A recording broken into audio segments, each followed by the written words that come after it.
your conversion campaigns work better if you have attracted the right audience and you have built a relationship with them.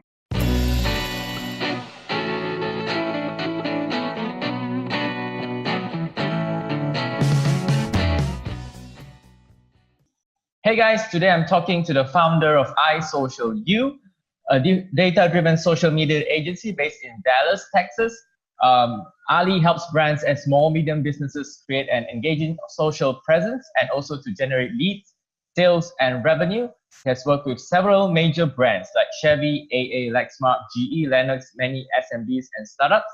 He is also a startup marketing advisor. Ali Mirza, welcome to the show. Thank you so much for having me, Bob. Looking forward to it. Yep, I love how we got connected is we are connected on LinkedIn, and I love all your content of helping small businesses or brands like grow their revenue, and sometimes talk about Instagram and about Facebook marketing. So my first question to you is, sometimes that I talk to other guests on the show, is it an exciting time for small businesses? Just to give a context, because now with Facebook and social media, everyone is on a level playing field. Like you pay for the same advertising, whether you're a big brand or small brand. So what do you see as an exciting time for small businesses? Absolutely, and I believe like 100%, because things have changed, right? So think about like a few years ago, TV and radio, print was big. Then social media came, and I think, in my opinion, when social media first came, like let's say, a few years ago, everybody jumped on social media and everybody thought this is the new thing. This is the new way to get business and clients. But a lot of us were wrong, because the way social media works, it's not a sales channel. We, all of the marketers and business owners, we looked at social media as a sales channel and we tried to sell stuff. But then we realized, hey, it's actually not a sales channel. It's actually a relationship channel.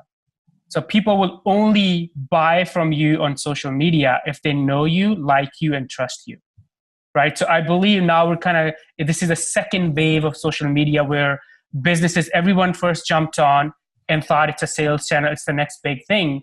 And then they were taken aback and they're like, no, we're on social, but people are not buying. So there's something that we're doing wrong. And now people are understanding it's more about relationships. It's more about, helping people, educating people. And then if they know, like, and trust you, they will buy your products, right?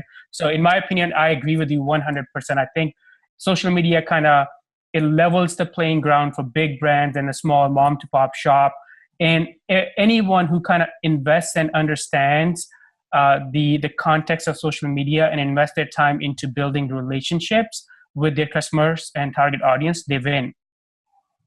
Great point, Ali. Great point.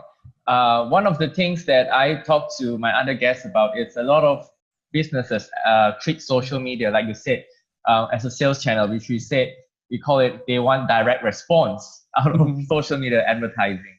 So I did a LinkedIn video recently that said, you should not forget about the content for an advertising. You should build your brand first, then only do like your conversion ads. So what is your experience when it comes to that? Yeah, so a lot of time the mistake people make is when they think of advertising, especially like social advertising, Facebook ads or Instagram ads, they think of conversion, right? So they think of ads that are like, hey, click and buy my shoes, click and buy my product, right? But it's only gonna work, or it's gonna work better. Actually, let me step back, and there's an example that I use a lot. Do you drink coffee, by the way? Yes, you do, right? You're drinking right now. Yeah. So if we go to Facebook today, and you and I, we saw an ad from, let's say, Starbucks. Starbucks is like a popular. I don't know if it's in Malaysia or not. It is. It's awesome. Extensively here. Yeah. If we saw an ad from Facebook, we'll click on that ad and then we'll go enjoy that coffee, right? Yeah. But let's say we go to Facebook, we see an ad from Ali's coffee shop. Maybe it's a better coffee. Maybe we'll save more money, but we're never gonna click on that ad, because we don't have that relationship with this Ali's coffee shop like we have with with Starbucks, right? So that's why your conversion campaigns work better if you have attracted the right audience and you have built a relationship with them. And I usually tell people that think of social media and advertising in 3 steps. So I call it A, B, and C. So A is attract the right type of fans. B is build relationships with them. And then C is convert. Amazing. So amazing point on the relationship that Starbucks has built with its fans. But how do you propose when it comes to a small business or a brand? How do they create content that builds relationship? Excellent point, man. That's a really good question. And if you kind of forget social, for a second, I usually ask people like, how do you build relationships with people off social? Like when social media did not exist, how did we build the relationships? And usually, and I'm like, let's list down the things. So the thing that usually come up will be, hey, it's not one way, it's 2-way. Like if I want to build a relationship with you long term, I might do some research on you and see, okay, you like sports or music or other things. Then in my interaction with you, especially the first touch, it's not just going to be about business. It will be about other things that you like. So that's the reason that's how businesses can use content or build content in a way that builds a relationship. So stepping back, don't just think about your business, your products, your features, your benefits. Think about your audience, what other interests they have that are relevant to your business, and talk about those interests. And another mistake a lot of businesses make is when they think of marketing, they think about the logos, their products, the features, the benefits. Instead of that, think about people. Think about like you as the founder. Think about your team, think about your customer. And I always, one example I like to give is like think about people and video. So the example could be instead of our product video, can I get on a video and talk about my product? Can I have one of my team members talk about the product in the video content? Maybe we have few customers and they're really happy with our business. Can we ask them? Can we bring them on? And this is a perfect example, right? We're human to human, people to people. We're like talking kind of like, face to face. So humanize your brand. Don't just talk about your products and your services. Put the focus on your customers is how you build relationships. Good, cool stuff. One of the ways to build a relationship with a brand is through influencer marketing. Yes. What are your tips and what's your experience with influencer marketing? Actually, we talk a lot about this. It's a funny background story. I was on a Instagram panel yesterday, and we talked a lot about influencer marketing. So a couple of things I would suggest is do your research. So when you want to pick influencers, not necessarily that you want influencers with big numbers. You want people who have real influence. So there are a lot of tools. There are tools like Ninja Outreach, Captivate. They will show you like who has the most fans and followers in any niche. But you want to spend some time and understand what type of influence they have, right? So spend time, look at their content, let's say on Instagram, and see what type of engagement they're getting, what type of questions they're getting. Are people really paying attention to their content? So that's what I would say. It's easy to find influencers using tools, but it's also easy to just miss that one step of making sure it's the right influencer and they have the right influence for your brand. Great stuff. I have also been marketing for a spa chain here in Malaysia, and one of my strategies to look for influencers is I look for influencers because it was an established brand. I look for influencers that are already loving the brand, who are already customers, and they have a large following. That's how I mine the influencers. And if I had one tip for influencer marketing, I would say it would be, I call it influencer generated content. So when you get an influencer to do a post for you, or to do a video, or even a vlog, that can be very good content to build relationship when you repost it on content for the brand. So any thoughts on this? Yeah, it's such a good point because I talk to businesses and brands sometimes, and they have their products out, and sometimes they're established brands, and they're thinking about influencer marketing, and they don't realize that hey, there are people already out there. They're buying your products. They're talking about your products. If you do some research and maybe use some tools, you will actually find people who have influence and using your products. Yeah, amazing Right. So stuff. you're that's a really, really good point and easily missed by brands and businesses that, hey, when it comes to influencer marketing, you don't have to always look for new influencers. There are people out there, they're already, using your products. Yeah, it can be as simple as checking out who tagged your Yes. page on Instagram, or asking your customer, Mr. Hey, do you know anyone with famous who comes around here and uses our product? That could be like very simple research that you can do to get like the best influences. and Yeah. Yeah. and my experience as well, when I run Facebook advertising or anything else, the content with influencers generally perform better, and it gives like a better better engagement with the audience. So I think that's have you So, any similar yeah. experience? Totally agree. And it's funny that you say that. I work with a lot of startups in Dallas. One of the things I tell them is if they have budget and they're thinking about Facebook ads, I tell them, instead of Facebook ads, if you can do some kind of influencer marketing, that's going to be much better ROI on your money spent. So yeah, totally agree with you on that. Yes, great stuff. So one of the hot topics around the globe is recently with Facebook advertising. Mm-hmm. A recent report by Hootsuite and iSocialYou, based in Singapore, has a global digital snapshot that says that Facebook ad interactions actually dropped in the last quarter. That means like the median was 10 ad interactions per month. It dropped to like 8 this quarter. And some people Mm-hmm. are saying it's because of the summer, people are out, so they don't on their phones. But there can be a lot of speculation. But Mm-hmm. what are your thoughts on that? Yeah, I mean, it's when I read reports like that, I mean, it's good information, it's good data, but as a business owner or a marketer, what I say is step back. Mm-hmm. If the clicks on my campaigns have gone down by 8 to 10%, I would be worried, right? But if overall, there could be so many other reasons that are beyond like our control, right? It could be that teens are spending or people are spending more time on Instagram.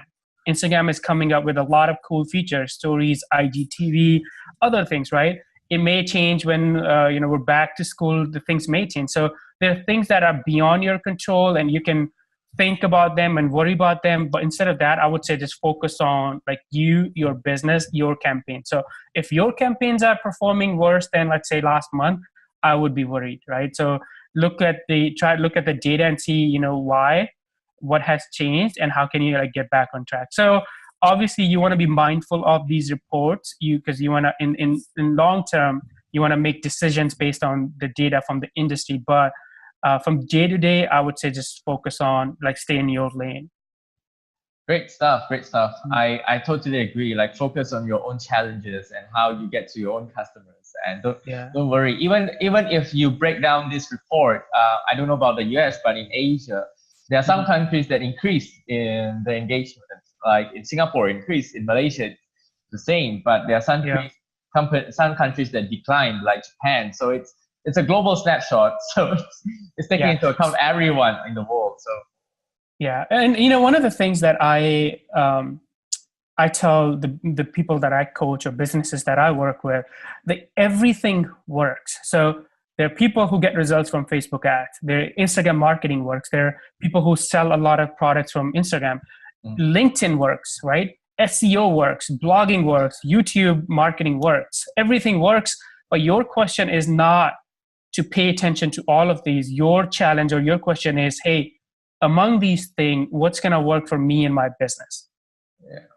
So that's the reason we can talk about the mega reports and numbers. But at the end of the day, yeah, there will be, maybe tomorrow we'll have another tool and they will attract traffic from both Instagram and Facebook, and that tool becomes more famous. But if you know the rules, if you know the tactics, if you know how to apply the ABC kind of strategy, attract, build, and convert strategy on Facebook, you can apply that to LinkedIn, apply that to the new tool that's getting popular.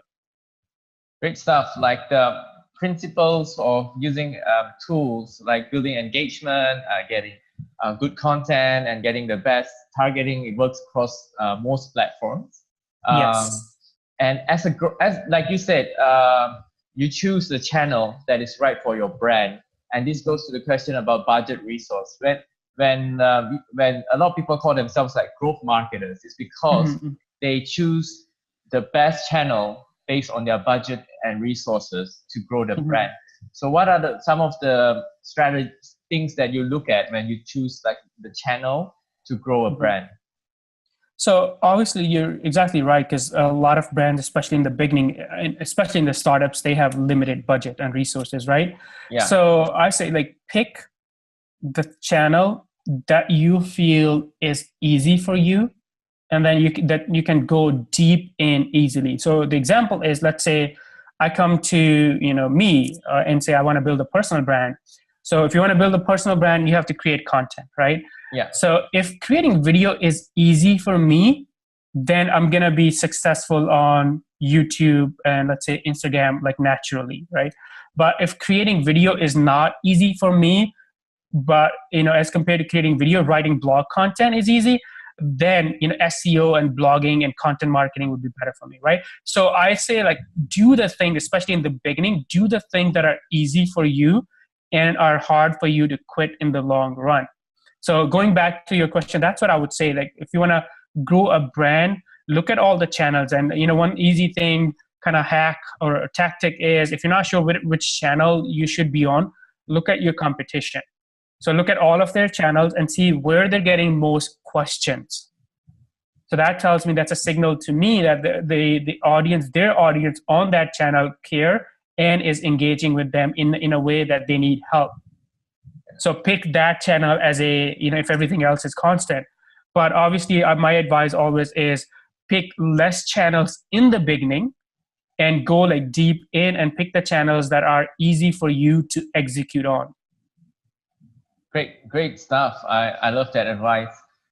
Before this recording, I gave you an example where my barbershop asked me for advice, and he said, "Oh, Bob, do you do Facebook ads?" And I sort of gave him the advice: if you have like a limited budget, I would advertise on Instagram, because there is still community building happening on Instagram, because there's still a good number of organic reach when it comes to stories and posting. But what sort of clients do you normally have? Small businesses or like medium-sized brands? Actually, I have like both ends. I have some mega brands, and what we do for them is manage their like advertising. Yeah. But then I also have some startups and small brands, like like you said, barbershop. We work with a lot of like local TV stores, electronic stores, furniture stores, so local businesses, right? So that's our client range is sort of like on both ends of spectrum. Yeah.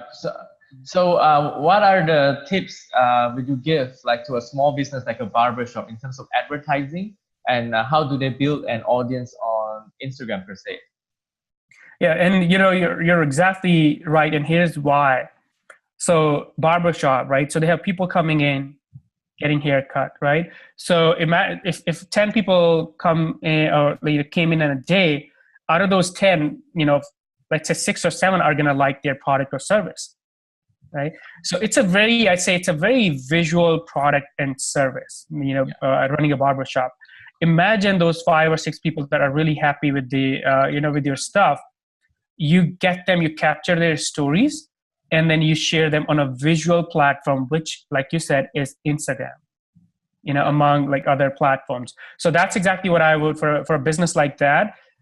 Capture stories of your customers going through your products or services, and then share on a visual platform. And perfect right now at this moment in 2018 is Instagram. Yeah, amazing. And that's naturally, a couple of other tactics. People, you don't just want to focus on, your product and service. So the example I give, get this focused. So example I gave is in my talk. So this is your business, right? So here's people before your business, and here's people after your business. So talk about the before and after. And one example could be, let's say, if I'm running a barbershop and you came for haircut, right? So I'll do the haircut, and I could ask you, hey, how was your experience? And you might say, good or bad. That's like a testimonial. But imagine I ask you, hey, Bob, why are you getting a haircut? And you might tell me, hey, Ali, I just met this person, and we're gonna go on a date, and I'm getting ready for a date. So how cool that story is, right? So before, the reason you came to the barbershop is because there's an event happening in your personal life, and you want to get ready for it.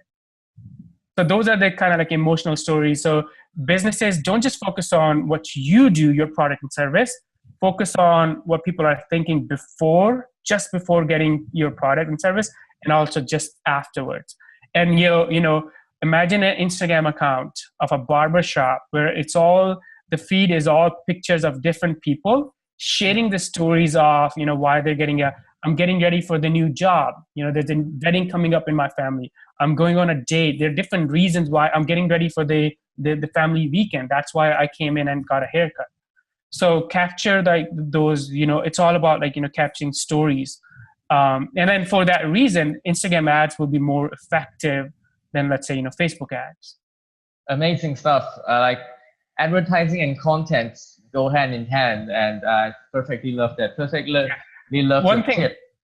One thing I would add is, we were talking about organic reach, and obviously organic reach on Facebook is probably the lowest. Instagram, you still can. If you're using Instagram stories, make sure you use we were talking about this, make sure you use the location tag and hashtags. One other tactic that I've been using recently, actually for me too, on Instagram, and actually I advise to businesses too, produce content for one person. So what that means is, in my case, the example is a lot of my Instagram content is a question from one of my students. So what I do is turn that question into and actually a lot of my LinkedIn content is also, you probably saw hashtag Ask Ali. Yeah. So in most cases, it's a question that my student asked me, and I answer that question, but then I also turn it into content. Because my assumption is, if one person has that question, then there are other people who might have the same question, right? So in the case of barbershop, your one post, one video, it's for that one person. Yeah. So in your one piece of content, focus on that one person, because what will happen is you'll at least have one fan. Yeah. And that person will share, tag, like, and tell everyone about that piece of content, because he got mentioned, he got featured, you made him look good. Amazing. Right. I love your tip because it sort of reminds me of the famous Facebook page called The Humans of New York. So basically they document all the stories. So that's the tip I didn't tell my barber. I didn't tell him. He's still posting posts on haircuts and discounts and whatever. But another tip, personally, just to share with you, that I gave him, I call it hand combat. So I said, go to the location tag of your neighborhood, like people post, like and engage with people post, and people might look at your Instagram page. Hey, I need a haircut today, and just come by and look at if like certain posts in the neighborhood has a guy that has 20,000 followers, get him a free haircut and get the neighborhood talking about it. So I call it hand combat. I said, go into your neighborhoods, tag, engage, look for influencers, and people will start coming to your barbershop. That's the advice that I gave you. That's a really good tip. Yeah, that's a really good tip. Yeah. Your advice is amazing as well. I actually did that. So just a story I want to share. My sister used to run a flower business, that's like flowers for Valentine's Day. So one thing I did for her when I took over the Instagram page, I went to all the romantic restaurants in Kuala Lumpur, Malaysia, and liked and gave a love to all the couple photos, all the guys or girls photos, and I got her many sales because they looked at who liked my photo, who commented, and they came, and it's like a flower page, and they made their flowering order before Valentine's. It's things like that sometimes small businesses compared to large brands are able to do, because when it comes to a small business, it's always the entrepreneur or the staff that's running the Instagram page, where if you're like a big brand, a big multinational corporation, you might not be able to give that level of engagement. Mhm. And any advice? Like I've seen a lot of big corporations on Instagram or even Facebook. I use a harsh word. I say they sort of don't have a soul. They sort of just pushing out content. But Yeah. I sometimes would like to see them behave more like a small medium enterprise. Yeah, and you're right. I think because they got big over time. They have products, they have revenue, they have sales. So, and sometimes it's tough for them to kind of like play small and Yeah, actually go and actually talk to the real consumers on reply to comments or reply to DMs or Instagram. But I think they can do it now with the right tactics and strategy and by choice. In my opinion, in a few years from now, they will be forced to do it because people will be the people like millennials and our generation and generation after us. We like doing business with people that we can really relate to, yeah, people that we really we can associate, people that we feel like we're connected to them, right? The know, like, and trust factor.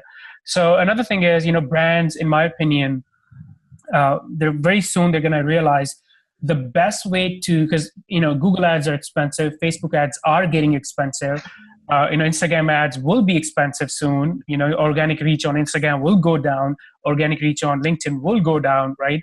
It's all coming. But one thing that businesses will realize, the best way, especially the mega brands, the best way to sell their product and services is actually through their employees, through amazing. their team. Because imagine if you have a mega brand, you have 100,000 employees. Imagine how many people they're connected to, Yeah, right? So brands are going to realize that the employee advocacy, that's the word for it. They're going to take it seriously, and they will have to invest into or think about how to actually spend time and reply to people and have, like you said, have actual soul, not just think about the big releases and launches and big product and revenues, but also, if we're getting questions on Instagram, how can we answer these appropriately and in time? yeah, with real engagement, like not just like Yeah, a with the real corporate engagement. answer. Yeah. Yeah. I want to ask you personally because one of the services that you offer for iSocialYou is social media management. Mhm, I also do this in Asia, mhm, but one of the struggles I find is creating content on ground. So I have like clients who have physical stores and I can't be there all the time. So my mhm, solution is I actually train up the staff to create mhm, the content, and I'm the one who disseminates the content and post it and make it interactive and things like that. mhm. But what's your strategy when it comes to that? Because as an agency or as a marketer, you at a certain point of time you can't be totally in charge of the content creation. Yes, yes, absolutely. So the process that we have is fairly similar. Most of the smaller businesses or the startups, they need help with the content creation because Hmm. they need help with the strategy, they need help with the ads, basically everything, right? So what we end up doing with them is I work closely in the early stage to kind of create the strategy. What's the business? Why do people care about this business? What type of content will resonate? How is the founder face of the business? If not, how can we make the founder the face of the business? A lot of local businesses and startups, that's the case. If the founder has a good personal brand, then that's good for the business. Actually, that's true for mega brands too. So what we end up doing is I tell them we charge separate. So there is a fee, let's say X for management of social media, management of content. There's another fee, let's say Y, where we're gonna help them create content.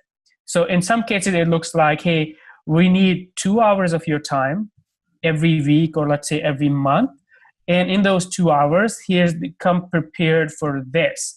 And we do some research on our end and come up with different topics, come up with different like video ideas, come up with different type of images we want to, if it's a restaurant we're working with, we tell them, hey, next Friday from, let's say 3 to 5, you're slow. So we want to be back in the kitchen and really capture the way you're cooking stuff. we also want to talk to your chef and kind of like capture, his or her story, what's unique about that person. So we kind of plan it the way, I envision it is we plan it, we schedule time, and then we go and we co-create the content. But my goal always is that we do it in a way that we also teach the business owner.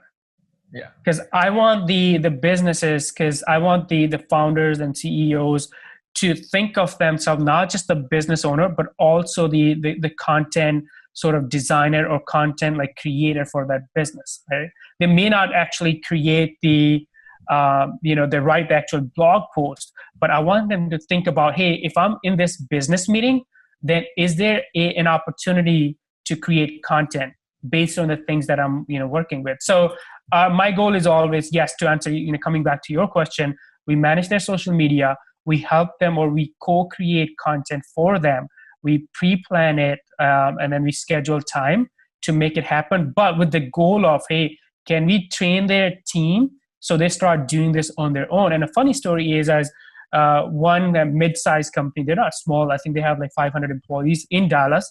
So their CEO, he really liked this process. And now what he does is he speaks a lot, right? So he does a lot of like keynotes. He also goes to a lot of different conferences. So I'll get a text from him and, he'll tell me, hey, Ali, I'm speaking on servant leadership at this conference. And here's 3 things I learned. What do you think of these? And I'll tell him, hey, it's great. Just write them down and we'll convert it into like a blog post. So naturally, he's already thinking about, as he is doing his business, right? He's thinking about different content opportunities. Great stuff. Yeah. My challenge is while I do most of the content creation, I start by asking them to take Instagram stories, because that one doesn't have like a high quality control. I train them by saying, okay, you start by taking Instagram stories of your customers and showing like you're opening the shop and things like that. It creates a story for your customers. So I start from there, and I hopefully they get to the level where you said of the CEO of that gives talks. Amazing stuff, and it just gets into the mindset of creating content.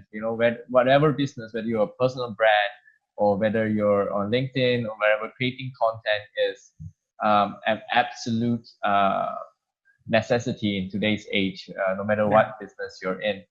Yeah, and I would kind of like totally agree with you. It is a challenge. It's not. A lot of time people think that creating content is easy. Actually, there's a lot of creativity. There's a lot of planning, and people like you and I, thinking on behalf of businesses, right? So it is a challenge, and ideally, the things that I look for, or I try to do. Can that owner, let's say if it's a small business, can he start thinking about content? If not, do they have a team member who's more, into like, making videos or more comfortable speaking on the camera? Can they do it? So I'm always looking for what are different ways. And then I also look for, hey, obviously, video is king. You and I know that. But when I talk to the business owners and I realize, hey, video is going to be really hard for them to do, then I look at, hey, what's easy for you to do? Can we shift our strategy based on that, right? Can we create a strategy that supports your strengths? Yeah. One of the strategies I used, this was when I was working in a corporate environment, is I got like a video team to do like a corporate video. Like every organization has a corporate video, and it's up to the marketer to create micro content from the corporate video. Yes. So I had like full corporate video that talks about the different services, the staff, the products, and the environment. So when the owner of the business did not create any video content, the staff did not, but what I did just as placeholder to create content by cutting out and editing like small portions of micro content from big video. That's how I call it like creating video without breaking a sweat. There are numerous ways a small business could do it. You could do it from a blog post with Room and 5 and do a lot of things. That's one way I normally do it with businesses who can't create video content. Yeah, you're right. Because if you have one long form blog post or a video, you can slice it, and you can create like micro content and repurpose it, right? Yeah, it's amazing. It works very well with advertising as well. Yeah. And iSocialYou has been around for 5 years. This is more a personal question for me because my journey, I just started out consulting as an independent about 2 months ago. How did you grow your business for the past 5 years? So yeah, really good question, and I'll try to give you like step by step. One, when people ask this question, and kind of like default answer, or a lot of people give this answer is, hey, focus or niche down, right? But to be or like pick your niche. Do you want to work with small businesses, mega brands, restaurants, right? But to be honest with you, that did not work for me. What I did when I launched iSocialYou, the first few clients, like 3 to 5, I said yes to everything. Like anyone who wanted to work, whether it was a small business, mega business, a personal brand, I said yes, because I didn't have any clients. I was learning about the business. I was learning how to work with people. I was also learning the stuff, the social media, the ads and everything, right? So I call it like 2 phases. In the first phase, I said yes to everything. So I got clients. But in the second, once I had some income coming in, and I was also doing SEO. I was also helping them with creating content. I was also posting stuff for them. Then I was also like creating ads for them, everything. But then I stepped back, and then I was like, out of like everything, what do I like doing the most? And also, what is the thing that people are confused about the most? Because that's where they'll need the more help, or they will be willing to pay more. So after that, kind of thinking over it for a while, then I realized, hey, I love social, I love paid social, I love the strategy, I love helping people. I said, we do 2 things. One is we help businesses create engaging audience on social, and then 2 is, in the process of creating that audience, we help them generate leads. So not just the audience, but how do you sell your products? How do you bring that audience to your landing pages and, let's say, have your ebooks downloaded? So we figure that out. So my second phase was realizing, hey, I did everything to get the initial clients, but I don't like doing everything, right? So there are certain things that I like doing. So let's focus on those. So my second set of clients was actually, focusing on those strengths. And also, I was in the back of my mind, I was kind of like figuring out what are the things that I can outsource, what are the things that I can hire a team member for. So that's what I would say. If you're starting out in the beginning, maybe the first let's say 1 to 5 clients, get anyone who's willing to pay. And obviously, my situation was, my goal was, hey, I was actually coming from a corporate job, a high paying corporate job. I worked for GE, and I was the recognized as top 20% talent in GE. So I was doing really well in my corporate job. And it's another story why I decided to start my marketing business. But when I came, my first goal was, hey, I want to make 50% of the money that I make in my job. When I did that, that was a signal to me that, hey, I can actually do this. Right. My next goal was, hey, I want to make the same money that I make from my corporate job.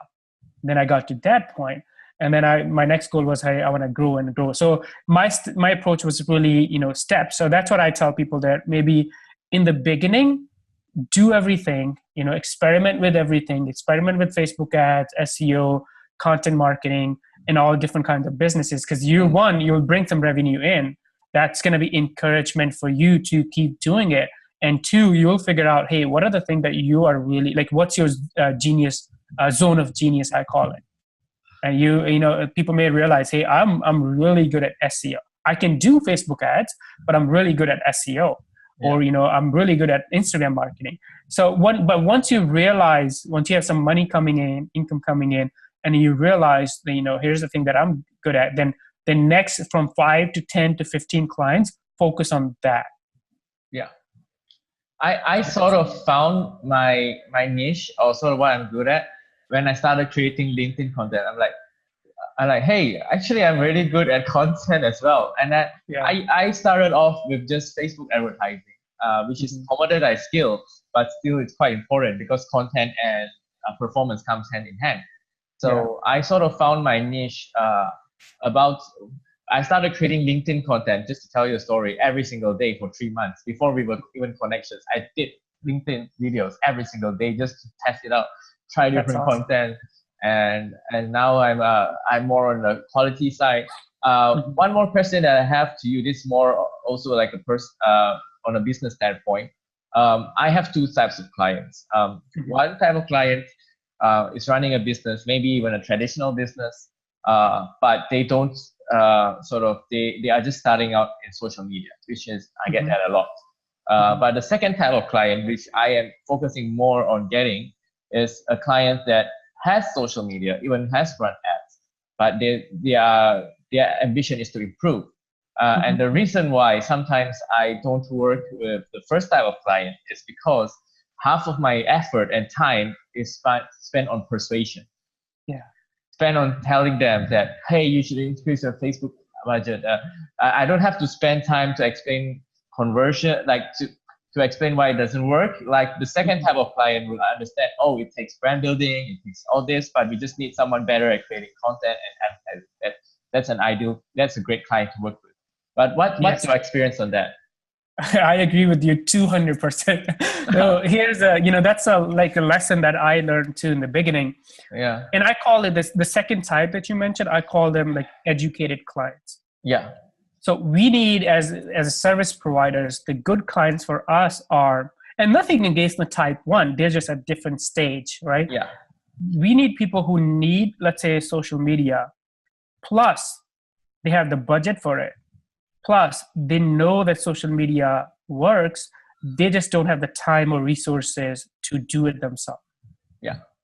Right. The first type is people who have the business, but they're not sure how, like what social media is, what Instagram marketing is. So you're going to spend so much time educating them on. In Asia, I'll tell you my experience. They will like, show me social media works. And I get very sick of that, to be honest. I'm like spending a lot of effort trying to persuade them. So yeah, that's why I would say that's not your client. Yeah. You'll be like, hey, what you're asking me that's an educational question, and that's fine. Yeah. You need to learn that for you, but we're not, go take this course, here's the couple of resources, maybe make a list of resources and say, here's the resources that will really help you, why social media can be good for your business. But once you realize that, hey, social media is something that we can't ignore, it's really dangerous for businesses to completely ignore social media, then come to me and I have the process or systems in place to help you with social media. Amazing stuff. My next question would be, you have built an online audience, and you mentioned that you have a lot of online courses. Tell us more about that. Yeah, so running an agency is actually just one piece of my business. But the other piece is I teach online. So I create a lot of online courses on marketplaces like Udemy. I used to be on Skillshare, but I got banned from it because I was growth hacking. But my courses are on also other places too.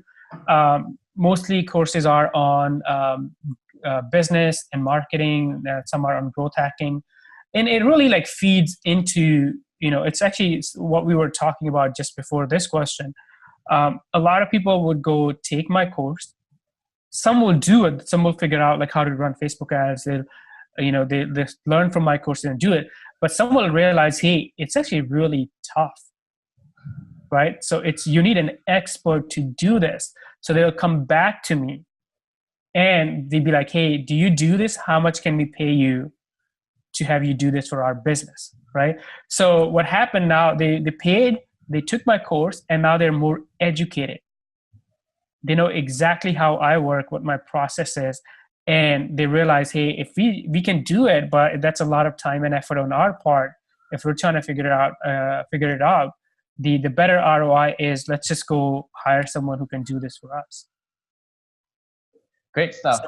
Yeah. It kind of feeds into, even though, and I have some other businesses too, but my courses, they feed into my service businesses and back and forth. Sometimes I do have clients and they're like, hey, we want to run influencer marketing. Or recently I had a client who was like, hey, we want to experiment with Google Ads. And, can you teach us about Google Ads? And I told them, hey, I don't have, a course on it, but here's a course, which is 2 hours. If you take that course, you'll know a lot more about Google AdWords. And you may not run your own Google Ads, but it will help you pick the right person. Yeah, great stuff. So I think, yeah. How is it that, like, I realize that a lot of your business is focused on a personal brand. And my next question is, how did you build your personal brand? I see like online teaching, I see a lot of content on LinkedIn. Like, what's your strategy when it comes to building your personal brand, and how has it helped you to grow your business? Yeah, and personal branding, I feel in the time we live in, it's super, super important. When I advise startups, when I work with them, one of the things I tell business owner or the startup founder is start working on your personal brand, because it's kind of like there's a lot of noise out there. If we know the face of a person, if we have connected with them, it's so much easier for us to do business with that person, right? If we know who the person is behind this logo. So personal branding is super, super important. And the other thing is, so once you're beyond the point of, hey, personal branding is important, the next question is, how do you do it, right?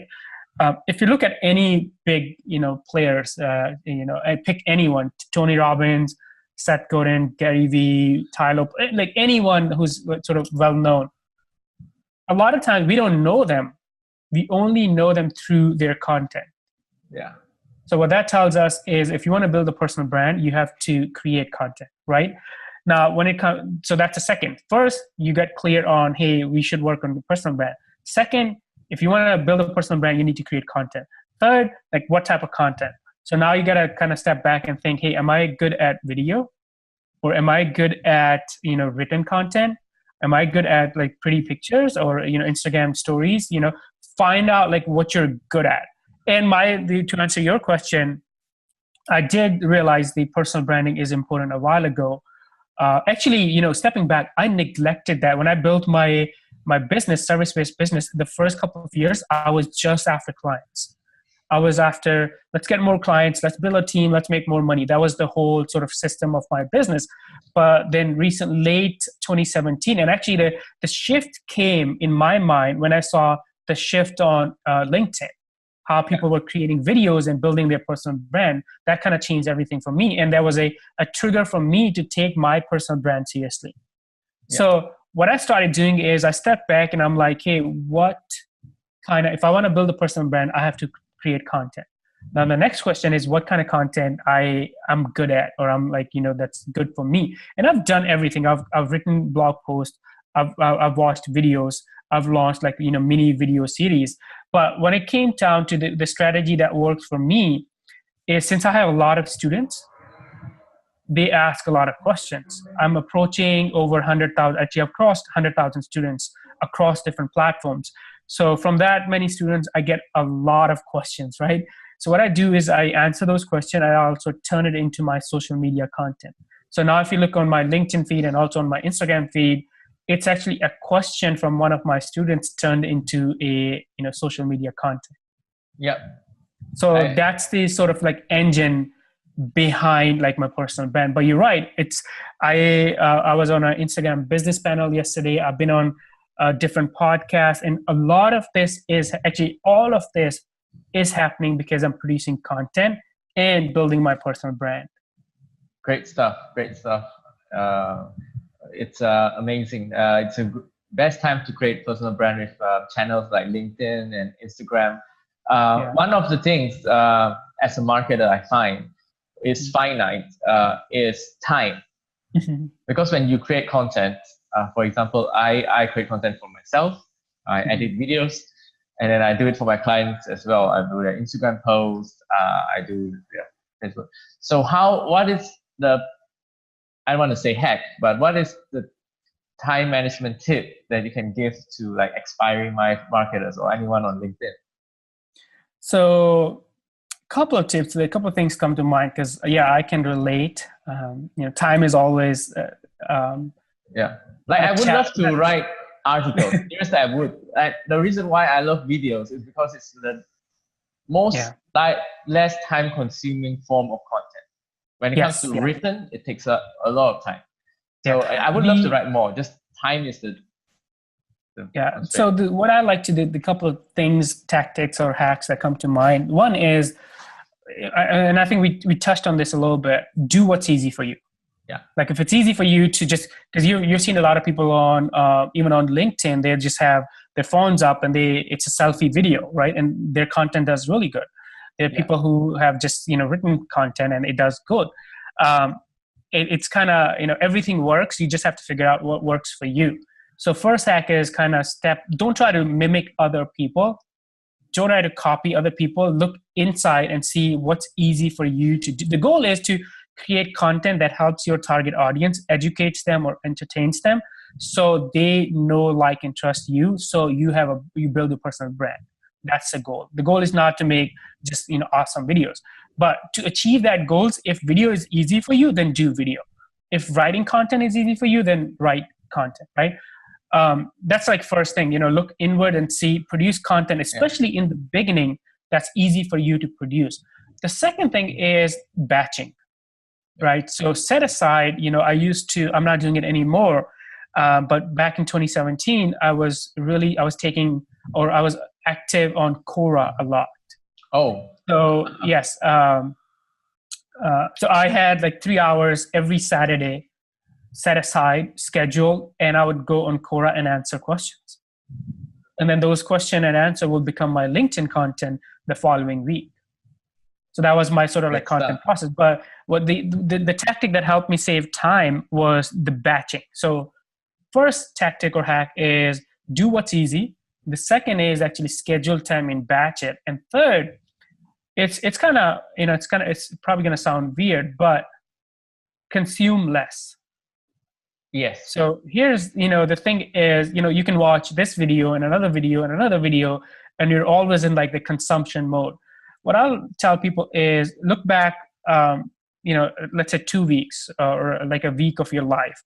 If you spend more time consuming content and less time producing content, you are going to fail. So you want to flip it. And one of the things that I like to do is, and obviously, none of us are perfect. Sometimes, us as marketers, we're really good at creating clickbait headlines, right? So we want to click on those things when there's a headline that promises us, here's the Facebook ad secret that made me make or that helped me make like a $1.3 million in 30 days. We want to click on it and we want to know the tactic, right? But one of the things that I like to do is I save everything and I have a time set aside for consumption. So during my week, let's say if I saw a blog post or video, and I feel like I want to consume it, I want to learn from it, I'll save it. And then later in the week, I'll go back to all these saved articles, and two things will happen. Number one is I'll look at it with like a fresh perspective or fresh like mind, and I'll be like, hey, I thought this was appealing to me, but not anymore. So I'm just gonna skip. And then it kind of helps me reduce the content consumption. And I call it, I'm not necessarily reducing the content consumption, I'm managing it. Great stuff. Great stuff. So, to answer kind of long rant, I guess, but to answer your question, the one tactic is really look inside and figure out what's the content that you can create easily. The second tactic or hack is batch it. Schedule time on your calendar when you want to write blog posts, produce videos, maybe write Instagram caption. And third tactic is consume content. Yeah, it's really hard to not consume, right? Because we always want to, our brain is like, FOMO, right? We want to learn new things. But see if you can manage content consumption. And one tactic that I use is save everything and then look back at it and be like, hey, do I really need to learn about Instagram story hacks right now? Yeah. And the answer may be, hey, I don't need it right now. I can always if I need to learn something new or there's a client project that's coming up and I need to up my game on Instagram stories, then I'll come back to this article. Great stuff. Great stuff. I personally am and at fault for this because I personally consume a lot of content because my brain is like a sponge, and I love learning from people like you on LinkedIn. I love learning from articles and podcasts and so many things I want to consume. So maybe I'll start like bookmarking and yeah, likewise. And like I said, it is a challenge. And once I realized, so the first step is always like realization and self-awareness. Once I realized, hey, me reading all these cool tactics of consuming all this information is actually not helping, right? Then the next step was, okay, so what can I do about this, right? How can I stop my mind to like go into like FOMO mode? So then this, kind of, hey, let me save this. This looks really cool, but let me save this and finish my, the tasks that I'm doing, and I'll come back to it. Cool, amazing, great stuff. Okay, we go to our last question, which is, do you talk about learning and consuming content. So to my audience, do you look up to any industry leaders and do you consume any marketing content, any podcast that you listen to or anywhere that you consume content? Yes, I do. I use Feedly as a kind of like a platform or a tool to get the inbound or all the feeds of content. And I have like all the blog posts that I like, the social media examiners, TechCrunch, social. I have like a lot of feeds coming into my Feedly, but I try not to look at that every single day. So I have a scheduled time on the weekend actually when I go to my Feedly and just I read the headlines. And if something is appealing, and also if there's something that I actually need right now, let's say I'm working on a Facebook video ads project, right, for client, or it's coming up, and then I found an article about, hey, how do you build an engaging audience with video and then use it as a retargeting audience, and maybe I want to learn more about that. So then I'll go read that article. So that's sort of I pay attention to social media examiners, TechCrunch, a lot of like other news too, but I try to do it in a way that everything goes to my Feedly. Then I have the control, or in my hand, the time on the weekend to go and look at everything and then read in detail the things that I want. Great stuff. Amazing. I personally consume a lot of content. I should start like scheduling time to consume the content. So, hey, Ali, nice, great time talking to you. I hope we connect more on LinkedIn. Absolutely. Thank you for having me. I think it's been a great conversation. If people have any, I'm sure you're going to post this on a lot of different channels. So people you're watching, if you have any questions for me or Bob, just leave them in the comments below, and we'll happy to, engage with you and help you out. Cool. Thanks, Ali.